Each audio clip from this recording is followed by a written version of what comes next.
Film की शुरुआत में हम एक कपल को देखते हैं जिनका कुछ दिन पहले ही बच्चा पैदा हुआ था, मगर किसी वजह से दोनों ही काफी परेशान घबराए हुए थे और अपने घर के सारे आईनों को वो तोड़ रहे थे। बच्चे की मम अपने बच्चे को झूले में डालकर बाहर किसी काम से चली जाती है, जिसके बाद हम बड़ा ही अजीब सीन देखते हैं। झूले के पास से एक बेबी मॉन्स्टर निकलता है जो उस बच्चे के चेहरे पर हल्का सा कट लगा देता है, जिससे उसका खून निकलने लगता है। उधर जब बच्चे के डैड आखिरी शीशे को तोड़ने जाते हैं तो उसे नहीं तोड़ पाते, क्योंकि उस शीशे में से एक चुड़ैल बाहर आकर उसे जान से मार डालती है। बच्चे की मॉम जब वापस आती है तो ये देखकर काफी घबरा जाती है कि उसका बच्चा भी अब नहीं रहा, वो भी मर चुका है। उसका जिस्म नीला पड़ गया था, जो देखने से लग रहा था कि इसे मरे हुए जिसे काफी दिन हो गए हैं। अब ये चुड़ैल जैसे अचानक आई थी वैसे ही गायब भी हो जाती है, जिसके बारे में समझना काफी मुश्किल था। खैर, अब कुछ वक्त के बाद हम दोबारा से एक कपल को देखते हैं जिनका भी कुछ वक्त पहले ही एक बच्चा हुआ था। इनमें औरत का नाम रेचल था। ये लोग एक नई जगह पर रहने के लिए आए थे। वो लोग अपना सामान अभी रख ही रहे थे कि इसी वक्त उनके लिए एक पार्सल आता है। ये पार्सल रेचल की मोम ने भेजा था, जिसमें कुछ डब्बे और खिलौने थे जो रेचल की बहन और उसके बच्चे के थे। रेचल की बहन और कोई नहीं बल्कि वही औरत थी जिसे हमने शुरुआत में देखा था, और उसी के बच्चे और हस्बैंड के साथ सब हुआ था, यानी चुड़ैल और बेबी मॉन्स्टर ने उन्हें मार दिया। अब उनके साथ हुआ क्या था ये तो हम जानते हैं, मगर क्यों, इस सवाल का जवाब हमें कहानी में आगे जाकर मिलेगा। सामान को देखकर रेचल खुश नहीं होती, ये सोचकर कि मेरी मॉम ने मेरे बच्चे के लिए पुराना सामान भेज दिया और उस बच्चे के खिलौने जो मर चुका है। इस पर उसका हस्बैंड कहता है जो तुम्हारी बहन के साथ हुआ वो एक हादसा था, और अब अगर हम उन चीजों को वहम ना बनाए तो ही अच्छा है। इन चीजों में एक किताब भी थी जिसमें एक दूसरी जुबान में कुछ लाइन्स लिखी हुई थी, कुछ तस्वीरें थी और एक धुन भी बनी हुई थी। अब रेचल को तो ये जुबान समझ नहीं आती थी, मगर उसके हस्बैंड को थोड़ी बहुत आती थी, इसीलिए वो किताब को चेक करके बताता है कि ये जो लाइन्स और धुन है ये ललाबाई है, एक लोरी है। अब रेचल उसे गुनगुनाने लगती है, मगर एक कॉल की वजह से वो चुप हो जाती है और किताब को बंद कर देती है। अब कुछ दिन ऐसे गुजर जाते हैं। उनका बच्चा बाकी बच्चों की तरह हमेशा रोता रहता है, सोता भी नहीं है, इसलिए दोनों काफी परेशान हो गए थे। परेशान भी क्या, थक गए थे। ये सोचकर कि बच्चों को पालना आसान नहीं होता, दोनों ही अपने अपने काम से छुट्टी लेकर अपने बच्चे का ख्याल रख रही थी। रेचल एक बिजनेसमैन थी, जबकि उसका हस्बैंड एक आर्टिस्ट होता है। आज उसकी आर्ट्स, उसकी कला की एग्जीबिशन थी, यानी उसकी नुमाइश हो रही थी, इसीलिए उसका हस्बैंड काम पर चला जाता है और रेचल अकेली उसका ख्याल रखती है। वो उसे चुप करवाकर शांत करके सुलाने की कोशिश करती है, मगर वो सोता ही नहीं। फिर जब वो उसके लिए बेडशीट निकाल रही थी तो उसे वही किताब मिलती है जिसमें वो लोरी लिखी गई थी। उसे अब जैसी रेचल गुनगुनाती है तो उसका बच्चा अब बड़े ही आराम से सो जाता है। पर ठीक इसी वक्त पर हम देखते हैं कि घर की एक शीशे पर दरारें पड़ रही है, जो काफी अजीब था। रात को जब उसका हस्बैंड काम से लौटता है तो रेचल उसे बताती है कि मैंने बेबी को ललाबाई लोरी सुनाई और वो बड़े आराम से सो गया, जिससे वो भी काफी खुश हो जाता है। इसके बाद वो दोनों सो जाते हैं, जिनके पास में ही बेबी स्क्रीन रखी हुई थी जो उनके बच्चे के कमरे की थी। जहाँ तभी अचानक एक चुड़ैल झूले के पास से निकलकर उसके पास आने लगती है। रेचल को महसूस होने लगता है कि बच्चे के कमरे में कोई है, इसलिए वो फौरन उसके कमरे में जाती है, पर वहाँ पर तो कोई भी नहीं होता। लेकिन अलमारी का दरवाजा खुला हुआ था, जिसे चेक करने पर उसके अंदर भी कुछ नहीं होता। रेचल जब बेबी स्क्रीन को देखती है तो उसे लगता है कि शायद ये खराब हो गया, इसलिए वो उसे कचरे में फेंक देती है। बाहर जब वो आ रही थी तो उसे हर जगह हलचल होती हुई महसूस होती है। वो पूरे घर को चेक करती है, पर उसे कुछ भी नहीं मिलता। वो फिर जब शीशे में खुद को देख रही थी तो हम उसके पीछे चुड़ैल को भी देख पाते हैं, जो उस पर नजर रख रही थी, पर रेचल उसे नहीं देख पाती। इसके अलावा उस टूटे हुए शीशे पर और भी दरारें आने लगती हैं। उसका हस्बैंड जब नहा रहा था तो रेचल उसके पास आती है, पर तभी उसे आईने में वही चुड़ैल दिखती है, जिससे वो काफी डर जाता है और उसे साइड पर धक्का देता है। इस चीज से रेचल काफी नाराज हो गई थी। इसके बाद वो जाती है नई बेबी स्क्रीन लेने के लिए, जहाँ पे उसे अचानक अंधेरा दिखता है, जिसके साथ साथ वो चुड़ैल भी जो उसे डरा रही थी, जिसे देख रेचल बहुत ही ज्यादा डर जाती है। जिसका मतलब था कि इनके घर में जरूर कोई अजीबोगरीब चीजें होना शुरू हो गई हैं, जो सिर्फ घर पर ही नहीं बल्कि बाहर भी हो रही हैं। अब वो जो चुड़ैल थी वो शीशे के अंदर से ही रेचल और उसके बच्चे पर नजर रख रही थी, और दरारें भी उस पर बढ़ती ही जा रही थी। अब रेचल को अपने बच्चे के कमरे से उसके रोने की आवाजें आने लगती है, मगर हैरत वो तो उसके पास ही था, इसीलिए घबराते हुए वो उसका कमरा चेक करने जाती है, जहाँ झूले में एक और बच्चा रो रहा था। वो जैसे कंबल हटाती है तो वहाँ कोई बच्चा नहीं बल्कि खिलौना था। वो इन सब चीजों से काफी डर गई थी, और आस पास के दरवाजे भी क्योंकि अपने आप ही खुल रहे थे, बंद हो रहे थे, तो वो घर से बाहर जाकर बैठ जाती है। फिर उसका हस्बैंड जब घर आता है तो वो उसे भी बताती है कि मुझे बहुत डर लग रहा है, शायद घर के अंदर कोई है। तो अब एक रॉड लेकर अंदर जाकर वो चेक करने लगता है, पर उसे भी वहाँ कोई नहीं दिखता। पर हड़बड़ी में उसका तोता अपने पिंजरे से बाहर आकर वहाँ उड़ने लगता है और गलती से वो उस तोते को मार देता है। अब ये तोता बचपन से उसके साथ था, इसीलिए वो काफी दुखी हो गया था। जहाँ तभी आकर रेचल उसे संभालती है। वो उसे कहती है कि शायद इस सब में मेरी गलती है, मैं अभी अपनी बहन की तरह पागल हो रही हूँ। जिस पर वो उसे समझाता है कि इसमें तुम्हारी कोई गलती नहीं है, तुम्हारी बहन तो पूरी ही पागल हो गई थी,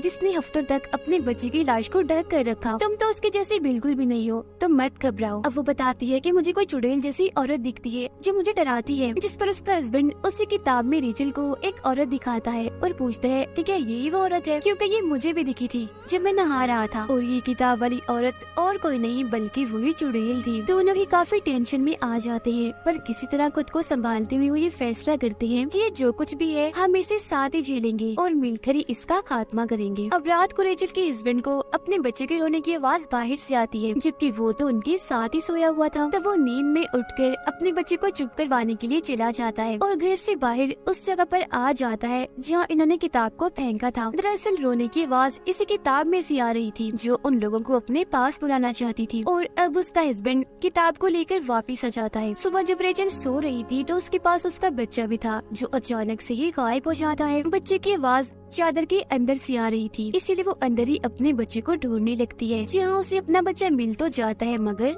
मरा हुआ, जो देख वो काफी घबरा गई थी, जबकि असल में उसका बच्चा बिल्कुल ठीक था, जिसे देखकर उसकी जान में जान आती है। अगले दिन उसका हस्बैंड अपने बच्चे को लेकर चला जाता है क्योंकि आज रेचल ने किसी जरूरी काम से जाना था। रेचल का हस्बैंड अब एक चर्च में जाता है जहाँ आकर उसकी मुलाकात एक प्रीस्ट से होती है, जबकि दूसरी तरफ हम रेचल को एक मेंटल हॉस्पिटल में जाता हुआ देखते हैं जहाँ उसकी बहन थी। रेचल का हस्बैंड उस प्रीस्ट को सब कुछ बताता है जिन चीजों का उन्हें सामना करना पड़ रहा था, और वो किसी एक्सोर्सिस्ट के बारे में पूछता है जो भूत प्रेत को कंट्रोल करने के माहिर होते हैं ताकि उन्हें कोई मदद मिल सके। ये सारी बातें सुनकर प्रीस्ट उसे कहती है कि बिल्कुल यही सब रेचल की बहन भी पूछती हुई आई थी, और अब वो उस किताब को देखकर उसके बारे में बताने लगती है। उधर रेचल भी अपनी बहन को सब कुछ बता देती है, जो सुनकर वो कहती है कि क्या तुमने वो ललाबाई लोरी तो नहीं गाई? जिस पर रेचल हाँ में जवाब देती है, जो सुन उसकी बहन डर जाती है और कहती है कि मैंने वो सारा सामान लॉक करके रख दिया था ताकि वो किसी को भी ना मिल सके, मगर वो तुम तक आ गया है, लोरी भी तुमने गा ली है तो अब बहुत बुरा होगा। और अब रेचल की बहन और प्रीस्ट उस किताब के बारे में बताने लगते हैं। तो यहाँ अब सामने आएगी उस चुड़ैल और लोरी की कहानी। अब जैसा कि हम जानते हैं कि दुनिया बनने से पहले गॉड ने सबसे पहले एडम और ईव को बनाया था, पर अक्सर लोगों का कहना है कि उनसे पहले गॉड ने एक औरत को बनाया था जिसका नाम लिलिथ था, जो कि बहुत ही खूबसूरत थी। अब एडम ने एक खास किस्म की लोरी बनाई जो सुनकर लिलिथ हमेशा उनके पास आ जाया करती थी। लिलिथ उनके साथ रहना चाहती थी, मगर ईव की वजह से वो उसके साथ नहीं रहना चाहती थी, और लिलिथ की इसी गलती की वजह से उसे उस जगह से निकालकर जंगल में छोड़ दिया गया, जिसके बाद वो जंगलों में भटकती रही और वुल्व्स भेड़ियों के साथ रहने लगी। जिसके बाद उसने जन्म दी डिफॉर्म बच्चे जो किसी भी तरह इंसान नहीं दिखती थी, वो नॉर्मल नहीं थी क्योंकि वो बस थोड़े बहुत इंसान थी, बाकी वुल्फ जैसी थी। फिर जब एडम और ईव के बच्चे पैदा हुए तो क्योंकि वो इंसान और प्यारे भी थे तो उनके बच्चों से लिलिथ को जलन होने लगी, इसीलिए उसने उनके बच्चे चुराना शुरू कर दिए, जिसके बाद नस्ल दर नस्ल यही चलता रहा। और इस नस्ल में कोई खास किस्म के बच्चे नहीं थे, बल्कि पूरी इंसानी नस्ल के बच्चे थे जो कि एडम और ईव से पैदा हुए थे। ऐसा होने की वजह से एडम ने गॉड से दुआ मांगी, इसलिए गॉड ने लिलिथ को उठाकर एक खतरनाक दुनिया में फेंक दिया। अब रही बात ललाबाई यानी लोरी की, तो ये लफ्ज तो आया ही लिलिथ से बचने के लिए है, मतलब कि ये एक ऐसी लोरी थी जो लिलिथ से बच्चों को दूर रखती। मॉम सिलोरी गाकर अपने बच्चों को लिलिथ से बचाती, पर वो क्योंकि काफी चालाक थी इसीलिए यहाँ उसने एक चाल चल दी। उसने वही एडम की खास लोरी उठाई और उसमें कुछ ऐसे बदलाव किए जिसे पढ़ने से वो दोबारा से जाग जाएगी, वापिस आ जाएगी। और यही वजह है कि इस ललाबाई लोरी के जरिए आज भी वो बच्चों को ले जाने में कामयाब रहती है जब कोई उसे गाता है। उसकी बहन कहती है कि मैं तुम्हारे बच्चे को बचा सकती हूँ, बस मुझे यहाँ से निकालो, जिसके लिए रेचल मान जाती है। उधर रेचल का हस्बैंड उस प्रीस्ट से मदद मांगता है, जिस पर वो कहती है कि ये सिर्फ कहानियाँ हैं, झूठी दास्तान है, सच नहीं है, तो इसमें मैं तुम्हारी कोई मदद नहीं कर पाऊंगी और तुम भी रिलैक्स हो जाओ। जो सुनकर गुस्से में उसका हस्बैंड यहाँ से चला जाता है। घर आकर वो देखता है कि बाथरूम की सारी टैप्स टूटियां खुली हुई है जिनमें से पानी आ रहा था, तो वो अपने बच्चे को कमरे में छोड़कर उन्हें बंद करने वॉशरूम में चला जाता है, जहाँ तभी दरवाजा दरवाजा अचानक बंद हो जाता है। बाहर उसका बच्चा अकेला था, जहाँ तभी उसके पास बेबी मॉन्स्टर आता है, जो कि और कोई नहीं बल्कि लिलित के बच्चे हैं। और शुरुआत में भी झूले के पास हमने जिस बेबी मॉन्स्टर को देखा था, जिसने बच्चे के चेहरे पर कट लगाया था, वो भी और कोई नहीं बल्कि लिलित का ही बच्चा था, क्योंकि ये भी दरअसल इंसान के बच्चों को पसंद नहीं करते थे। और वो रेचल के बच्चे के सामने शीशे का एक बर्तन तोड़ देती है, जिससे बच्चे के सामने ढेर सारा कांच बिखर जाता है, जिससे कि उसे किसी भी वक्त लग सकता था। उधर बाथरूम में रेचल के हस्बैंड को भी लिलित की झलक दिखाई देती है। बच्चा कांच के टुकड़े से अपना हाथ जख्मी करने ही वाला था कि तभी यहाँ रेचल आकर उसे ऐसा करने से रोक लेती है। उसके साथ उसकी बहन भी थी, जिसे देख उसका हस्बैंड पूछता है कि तुम इसे यहाँ क्यों लाई हो, जिस पर वो कहती है कि ये हमारी मदद कर सकती है, पर क्योंकि वो तो उसे पागल समझता था तो उसे ये चीज ठीक नहीं लगती। रेचल की बहन बताती है कि लिली पहले मेरे बच्चे को ले गई और फिर मेरे हस्बैंड को भी उसने मार डाला था, तो अब हमें कैसे भी करके तुम्हारे बच्चे को बचाना है। उस पर हर वक्त नजर रखी जाए और शीशों को ढक कर रखा जाए, और जब भी हम लिलित को देखे तो फौरन हम वहाँ से भाग जाएं, क्योंकि शीशे के जरिए ही वो नजर रखती है और वहाँ से आती जाती है, क्योंकि वो उसका रास्ता है अपनी दुनिया से यहाँ आने का। रेचल के हस्बैंड के पास एक आदमी की कॉल आती है, जो उसे बताता है कि मैं सीनियर प्रीस्ट हूँ, मेरे पास तुम्हारी ये किताब आई है, और जिस प्रीस्ट के पास तुम गई थी उसने मुझे बताया है कि तुम्हें मदद चाहिए, तो तुम बताए हुए घर के पते पर फौरन आ जाओ। तो वो ऐसा ही करता है, उस घर के लिए फौरन निकल जाता है। अब घर में रेचल और उसकी बहनी बच्ची का ख्याल रख रही थी, जहाँ रेचल उससे कहती है कि मुझे लगता है मैं एक अच्छी माँ नहीं बन सकती, जो सुनकर उसकी बहन समझाती है कि ऐसा मत सोचो, ये सब तुम्हारे दिमाग में लिलित ने डाला है, ये उसकी चाल है, क्योंकि ऐसा करके वो तुम्हारे भरोसे को तोड़ना चाहती है, जिसके बाद वो आसानी से तुम्हारे बच्चे को ले जाएगी, तो इसीलिए तुम्हें हिम्मत और भरोसा रखना होगा। रेचल का हस्बैंड दिए हुए पते पर पहुंचकर सीनियर प्रीस्ट से मिलता है, जो किताब चेक करके उसे बताती है कि इसमें जो लोरी लिखी है वो किसी ने गाई है, जिस पर वो कहता है कि हाँ मेरी वाइफ रेचल ने गाई थी, जिसके जवाब में प्रीस्ट कहते हैं कि इस वजह से अब तुम्हारा बच्चा लिलित की नजर में है, तो सबसे पहले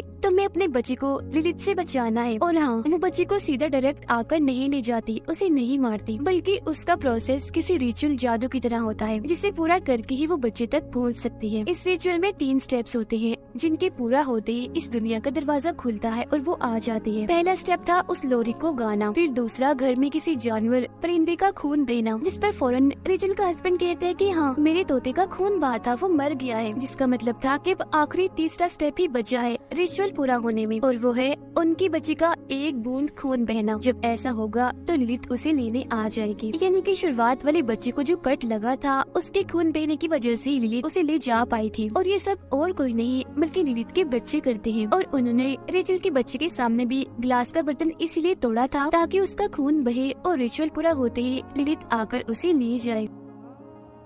अब प्रीस्ट उसे कुछ खास किस्म की मोमबत्तियां और एक दुआ लेकर देते हैं, साथ में ये भी कहते हैं कि तुम्हें पूरे यकीन भरोसे से इस दुआ को पढ़ना होगा, क्योंकि लिलित बेशक ताकतवर है पर भरोसे के आगे नहीं। इसके बाद उसका हस्बैंड वहाँ से जाने के लिए निकल जाता है, जबकि प्रीस्ट उस किताब को अपने पास ही रख लेते हैं, क्योंकि ये किताब दुनिया के लिए खतरनाक है। उधर लिलित के बच्चे रेचल के बच्चे के पास आ रहे थे उस पर हल्का सा कट लगाने के लिए, पर तभी रेचल की आँख खुल गई थी तो वो बच्चे को अपने गोद में उठा लेती है। अब तभी उसके पास रेचल की बहन आती है, कहती है तुम थोड़ा आराम कर लो, तब तक इसे मैं संभालती हूँ। लेकिन यहाँ पर हमें उसकी बहन के इरादे कुछ ठीक नहीं लग रहे थे, क्योंकि वो शीशे पर से कपड़ा हटा देती है, जो उसे नहीं करना चाहिए था। साथ ही बच्चे को सुई भी चुभाती है, जिससे उसका खून निकल जाता है, जिसके बाद वो लोरी खाने लगती है, जो सुनकर रेचल काफी हैरान हो जाती है और उससे पूछती है कि तुम ऐसा क्यों कर रही हो, जिस पर उसकी बहन बताती है कि मेरा बच्चा अभी भी जिंदा है, जो दूसरी दुनिया में लिलित के पास है, और मैं उसे वापस लाना चाहती हूँ। जब लिलित आएगी तो तुम्हारे बच्चे को ले जाकर वो मेरा बच्चा मुझे वापस लौटा देगी। और हाँ, मैंने ही वो किताब सामान में रखकर तुम्हारे पास भेजी थी। जब से तुम्हारा बच्चा पैदा हुआ था मैं इसी वक्त का इंतजार कर रही थी, जिससे साफ जाहिर था कि उसकी बहन ही उसकी दुश्मन बन गई, यानी कि ये भी एक जलन ही थी। रेचल को अपनी बहन का ये रूप देखकर बहुत गुस्सा आ गया था, इसीलिए वो उस पर हमला कर देती है। उनकी हाथापाई हो रही थी कि इसी बीच लिलित आकर रेचल के बच्चे को अपने साथ ले जाती है, जिसके बाद रेचल के पीछे उसकी बहन आकर उसे शीशे में खींचकर ले जाती है, जो दरअसल उसे लिलित की दुनिया में ले आई थी। उधर जब उसका हस्बैंड घर आ रहा था तो लिलित उस पर भी हमला कर देती है, पर वो जैसी तैसी करके बच जाता है। अंदर जब वो आता है तो उसे शीशे में रेचल दिखती है, जो अगले ही पल गायब हो गई थी। इसीलिए वो सारी मोमबत्तियों को जलाकर सारे शीशों को चेक करने लगता है। लिलित की दुनिया में उसकी बच्ची रेचल पर हमला कर देती है, पर वो जैसी तैसी उनसे बच जाती है। जहाँ तभी उसके पास उसकी बहन आकर कहती है कि अपने बच्चे को बुलाओ।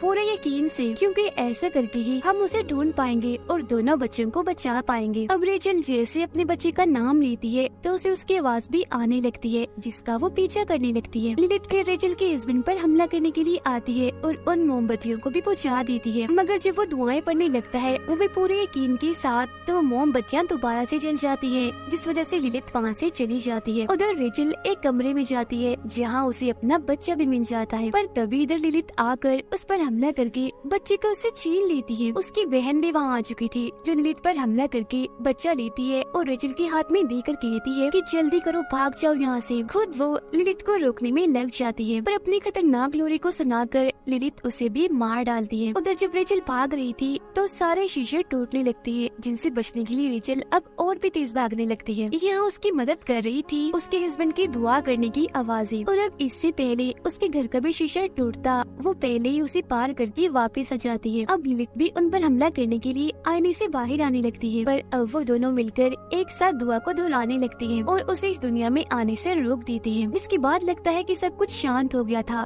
ठीक था, पर ऐसा नहीं हुआ, क्योंकि रेचल की बहन ने अपने बच्चे को उसके बच्चे से बदल दिया था। मतलब कि रेचल जिस बच्चे को बचाकर लाई थी वो उसका नहीं था, बल्कि उसकी बहन का था। और जब वो बच्चा चेक करती है तो सच में उसकी बहन का ही था, जबकि उसका अपना बच्चा तो अभी भी लिलिथ की दुनिया में उसके पास था, जो देखकर वो बहुत ही ज्यादा दुखी हो जाती है। और अब यहाँ उसकी बहन का मकसद तो पूरा हो गया था, वो सिर्फ अपने बच्चे को ही बचाना चाहती थी, जिसका मतलब साफ था कि वो सच में ही पागल हो गई थी। बेशक खुद भी वो एक माँ थी, पर उसने इस बात का रियाज नहीं रखा कि उसकी बहन भी एक बच्चे की माँ है। इसके बाद हम देखते हैं कि रेचल का हस्बैंड उस किताब को चुराकर रेचल के पास ले आता है, क्योंकि अब ये दोनों अपने बच्चे को वापस लाने के लिए लिलिथ की दुनिया में जाना चाहते थे। पर अब उनका सामना सिर्फ लिलिथ से ही नहीं बल्कि किसी और से भी होगा, और वो थी वहाँ बनने वाली एक नई चुड़ैल, जो और कोई नहीं बल्कि रेचल की बहन थी। जी हाँ, और अब उसके पास ही रेचल का बच्चा है, जिसका मतलब था कि अब चीजें पहले से भी कई भयानक और खतरनाक होने वाली हैं। और बस इसी ड्राउनी एंडिंग के साथ ही ये कहानी इधर ही खत्म हो जाती है।